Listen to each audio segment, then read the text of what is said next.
Houzik Japan Kai Khang Japan Kai Mei Hai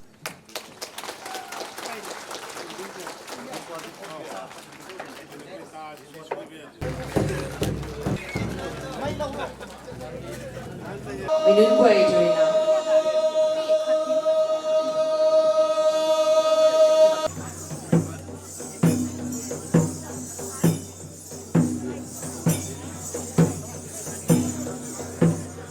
Tumita Giang Ngai mi dong naniul ala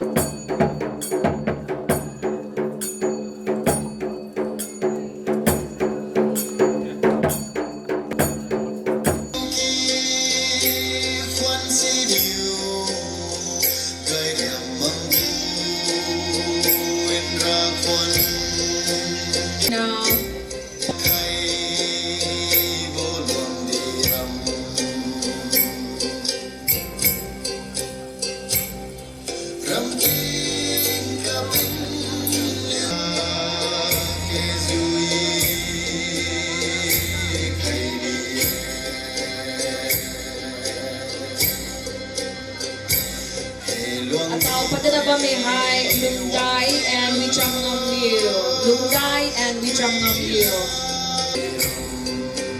lungday and wichang ngam liu ni huwa ding na ba may hai maku balu may lang koi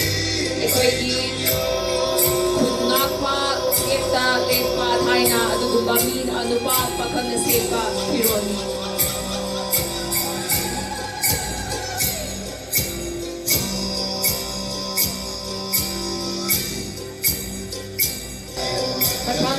Gabriela and Athanliu kanay na ba may buwan hay tuna pui kaibang kabiu may buwan may suwaye matangala iba sina Gabriela and Athanliu mabani na sin iba panig sina sabi sina yung na iba ka na sipa panig kasan rin na yakin na kawe may suway dyan hay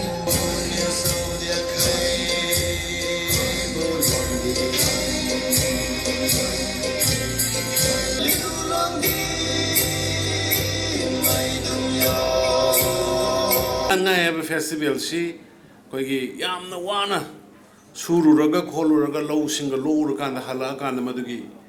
anoba sahi lakpagi mahi marung lolpagi harauba nungaiba isorda nijaba lakadaba kumdu phan binaba santi lehnaba laibak sida phananaba jati siu phananabagi adugma makhalgi yamna pot aduga mahaurondagi aina yamna interest leijabadi mahaurondagi indigenous Ama mangde yes akoy Hindu ne I some Hindu ne but I do preserve my ancient tradition imoinugi lakpada khangde sajibugi cheraugi lakpada khangde karida khangde dum ai Hindu dharma ojeraga su ai tradition du dei mangan baya de haurak pham lektaba mi madugi panthungda Maram saroi. Horapam later me Magi Horapam Pari Puri must have come to Mina. My papa have a show with Haki Armway, but in long lasting the Horapam, Amadi Magi Loipam, like it opening. I don't know Horapam see a quick Horiba port say quick, cock top with the motorway quick. Mamangagi Puari the epics. Manipur gi kabui salang mai ba khamba thoibi gi wari se epics ne laiga mi ga samnari ngai wari ne madudagi lakhra relationship ne madu ngasi di madu akhoi trace tonu na bohona de makhub madugi khongul line na bohona de madugi dik tonu na bohona de koi Kabui salang mai bagi kana gum mamata serious na kramaina pukut sikes aduna koina maram dei si haire si kai ignore the relationship yeah sometimes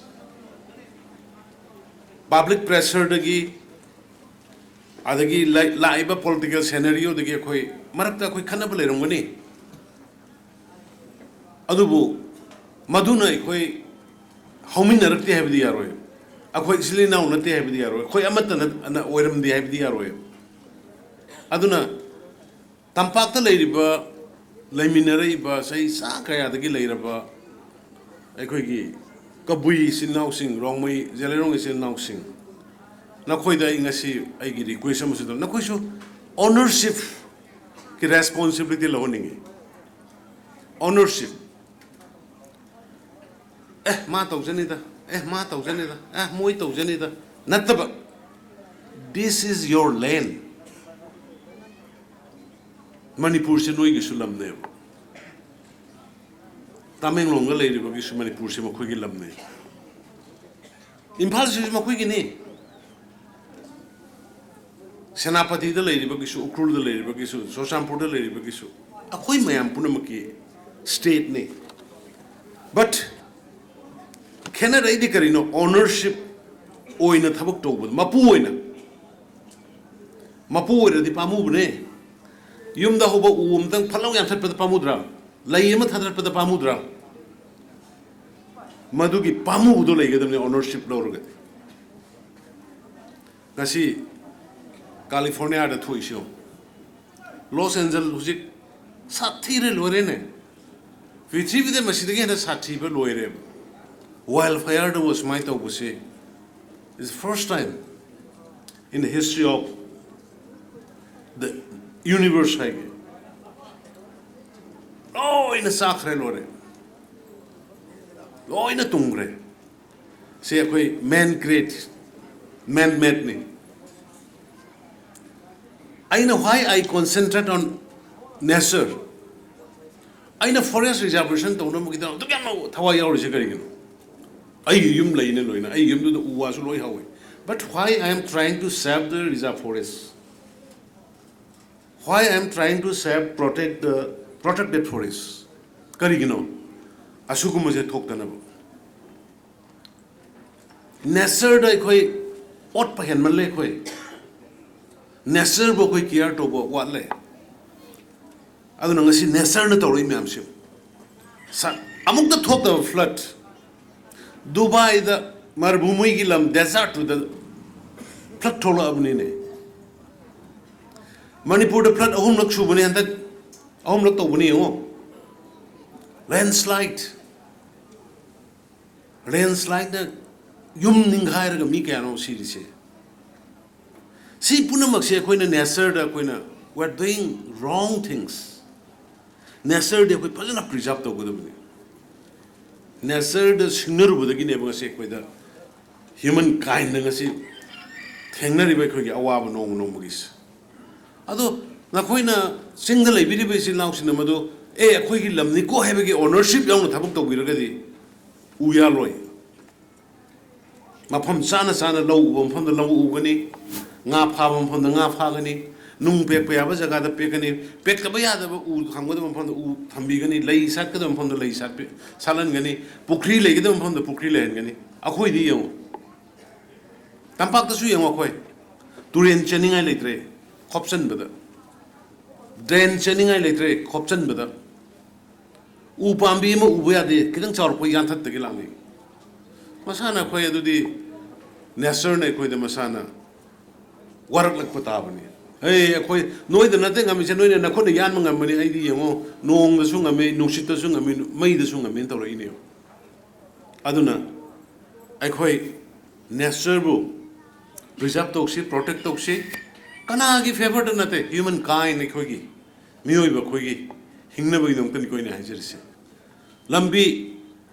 khongsang da gi na tamil nong yong no hon of the it took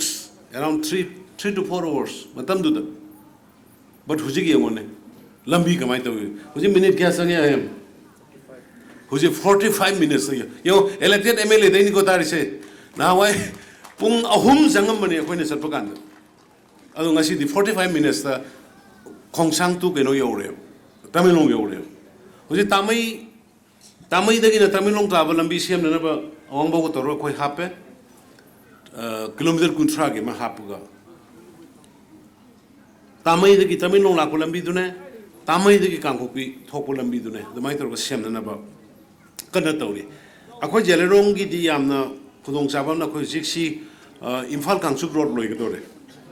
Imphal Kangsuk Road to thong ahum walambani thong ahum du sana na bakoi paisa sanction tawre anoba ADB ki bank ki matam loira kan moi hangre adu state na puthore sena madu ki thong ahum du loira thong ahum je hek loira pagadi akoi sidagi tamilong yobuse akoi sidagi tamilong yoga tamilong dagi mohar road ta Guwahati yo matam only 8 hours lowe sangane Imphal to Guwahati se only 7 to 8 hours a year never more say lower. I'm not so many am kanna honorary. I do Matata Koi Lavagam Pavana Zarirong Taba area singer. I could visit railway line, visit a quite the foot of the Sahiyama Nimo, rail slide to give to the Gilepagalere, other visit the Fune Karina Quim Amsang Wanga Quari Sana, not with the Cosisa Yare, Taba Hore. Aduna railway sinaga si or pokaanda de aikoi Manipur hujik su yam kana re cement khangde seng khangde kari khangde forever koi kaino phawba khongsang phawba pore khongsang dagi koi state bus ta yoruk pani aduna haiba pon mayam si owner si aikoi no owner we kedab mi la ga owner we hen gum se